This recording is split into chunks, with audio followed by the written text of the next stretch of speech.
ఉన్న బంగారాన్ని విడిపించి ఆ రోజు ఆన్లైన్ రేటుకే మేము కొంటాం. Sharma gold company. Jubilee hills లోని నందమూరి బాలకృష్ణ ఇంటికి మార్కింగ్ పెట్టడంతో ఇప్పుడు తీవ్ర చర్చనీయాంశంగా మారింది. రోడ్ నెంబర్ 45 లో ఉన్నటువంటి నందమూరి బాలకృష్ణ ఇంటికి జిహెచ్ఎంసీ అధికారులు మార్కింగ్ చేయడంతో ఈ ఇంటిని ఇప్పుడు రోడ్ ఎక్స్టెన్షన్ లో భాగంగా ఇంటిని కూల్చేయబోతున్నారనేటువంటి రోడ్డుని ఎక్స్టెన్షన్ లో భాగంగా బాలకృష్ణ ఇంటిని కొంత మేరకు మొత్తం క్రాస్ చేసేటువంటి విధంగా చేయబోతున్నారంటూ కూడా వార్తలు వస్తున్నటువంటి సందర్భంలో ఒక్కసారిగా ఈ వార్త వైరల్ గా మారినటువంటి సందర్భం.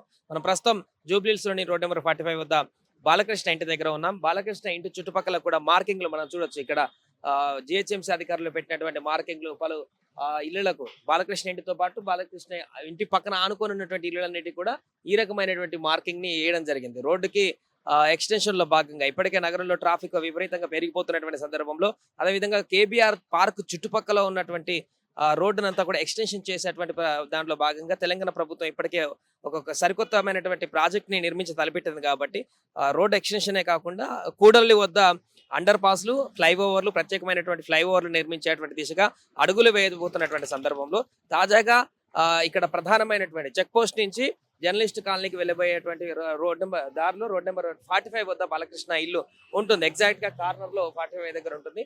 ఇక్కడ స్ట్రేట్ గా అటు జర్నలిస్ట్ కాల్ రోడ్ వెళ్తుంది, బ్యాక్ నుంచి చెక్ పోస్ట్ రోడ్ వస్తుంది. రైట్ సైడ్ ఇటు వెళ్తే ఇటు మనకు దుర్గం చెరువు ఏదైతే కేబుల్ బ్రిడ్జ్ ఉందో ఆ కేబుల్ బ్రిడ్జ్ వెళ్ళడానికి ఉండేటువంటి ప్రధానమైనటువంటి రోడ్డు ఉంటుంది. సో ఇక్కడ కూడా చాలా హెవీగా రష్ ఉండేటువంటి అవకాశం ఉంటుంది ప్రతిరోజు సాయంత్రం కూడా. సో ఈ జంక్షన్ లో ఒక ప్రత్యేకమైనటువంటి రోడ్డును ఎక్స్టెన్షన్ చేసేటువంటి విధంగా లేకుంటే ఆ జంక్షన్ లో ప్రత్యేకంగా రోడ్డు నిర్మాణ పనులు చేసేటువంటి విధంగా ఆ యొక్క ప్రభుత్వం నిర్ణయం తీసుకోబోతున్నట్టుగా తెలుస్తుంది. అందులో భాగంగానే ఇప్పటికే వాళ్ళు ఇళ్లకు మార్కింగ్ చేయడం జరిగింది. బాలకృష్ణ ఇంటితో పాటుగా చుట్టుపక్కల ఉన్నటువంటి ఇల్లులన్నిటి కూడా సుమారుగా బాలకృష్ణ ఇల్లు కార్నర్ లో ఉంది కాబట్టి ఖచ్చితంగా మాక్సిమం ఇది బాలకృష్ణ ఇంటి సగం వరకు కూడా వెళ్ళేటువంటి అవకాశం ఉంది. సో దీనిలో భాగంగానే ఇప్పుడు దీనికి సంబంధించి అటు జానారెడ్డి ఇండ్లు కూడా రోడ్ నెంబర్ 12 లో ఉన్నటువంటి జానారెడ్డి ఇంటికి కూడా మార్కింగ్ పెట్టడంతో ఒక్కసారిగా సంచలనంగా మారింది. ఆయన ఇంటితో పాటు నందమూరి బాలకృష్ణ ఇంటి ఇద్దరు ప్రముఖుల ఇళ్ల పైన మార్కింగ్ పెట్టడం అయితే ఇప్పుడు సంచలనంగా మారింది. మరి దీనికి సంబంధించి అధికారికంగా ఎలాంటి నోట్ ఇవ్వనప్పటికీ కూడా పూర్తి స్థాయిలో దీనికి సంబంధించి అయితే జిహెచ్ఎంసీ అధికారులు నిర్ణయం తీసుకోబోతున్నట్టుగా తెలుస్తుంది. ఇప్పటికే దీనిపైన కొంత అసంతృప్తిగా ఉన్నట్టుగా బాలకృష్ణ ఏదో విధంగా జానారెడ్డి కూడా అసంతృప్తిగా ఉన్నట్టుగానే తెలుస్తుంది. సో రోడ్ ఎక్స్టెన్షన్ లో భాగంగా అయితే ప్రభుత్వం అయితే కీలకమైనటువంటి నిర్ణయాలు తీసుకునేటువంటి దిశగానే అడుగులు వేయబోతుంది. చిన్న అయినా పెద్ద ఎవరైనా కూడా పూర్తి స్థాయిలో రోడ్ ఎక్స్టెన్షన్ చేసి తీరుతాం అనేటువంటి పరిస్థితి అయితే నెలకొంటుంది. చెక్ పోస్ట్ దగ్గర 2 ఫ్లైఓవర్లతోటి టువర్డ్స్ డైమండ్ హౌడ్ రోడ్ నుంచి ఇటు జూబ్లీ హిల్స్ కి వెళ్ళేటువంటి రోడ్లో 2 రోడ్లతో ఒక ఫ్లైఓవర్, అదేవిధంగా రోడ్ నెంబర్ 36 నుంచి అటువైపు ఎల్వి ప్రసాద్ ఐ హాస్పిటల్ నుంచి రోడ్ నెంబర్ 36 వరకు కూడా 4 లైన్స్ తోటి ఒక హైవేని అండర్ ఫ్లైఓవర్ ని నిర్మించబోతున్నారు. సో దీని ద్వారా పూర్తిగా భవిష్యత్తులో ట్రాఫిక్ కి అంతరాయం కలగకుండా ఉండేందుకు పకడ్బందీగా చర్యలు తీసుకుంటూ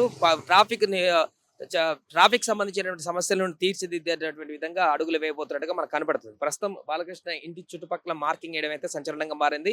దీనికి సంబంధించి సుమారుగా 6 ఫీట్ల వరకు కూడా లోపలికి వెళ్ళేటువంటి అవకాశం స్పష్టంగా కనిపిస్తుంది. దీనికి సంబంధించి మరి అటు అధికారులు బాలకృష్ణ నుంచి కానీ ఎవరి నుంచి సమాచారం రానప్పటికీ కూడా ప్రస్తుతానికి సోషల్ మీడియా అయితే వైరల్ గా మారింది. జిహెచ్ఎంసీ అధికారులు పెట్టినటువంటి మార్కింగ్ ద్వారా అయితే ఇప్పుడు ఒక్కసారిగా సోషల్ మీడియాలో వైరల్ గా మారినటువంటి వార్త కనిపిస్తుంది.